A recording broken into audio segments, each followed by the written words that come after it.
not my cup of tea. It's not my cup of tea means not my favorite activity. For example, dancing. Oh, it's not my cup of tea. I'm not good at dancing.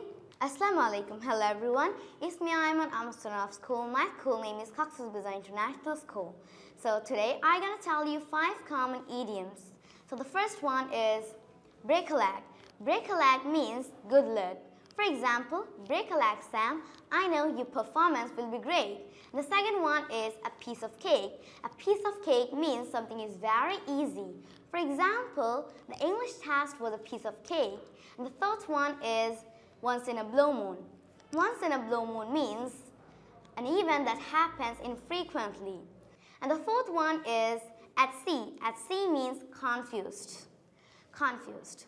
For example, I was at sea when I was buying a dress for my birthday party. And the fifth one and the last one for this video is it's not my cup of tea. It's not my cup of tea means not my favorite activity. For example, dancing. Oh, it's not my cup of tea. I'm not good at dancing. So it was my video and bye.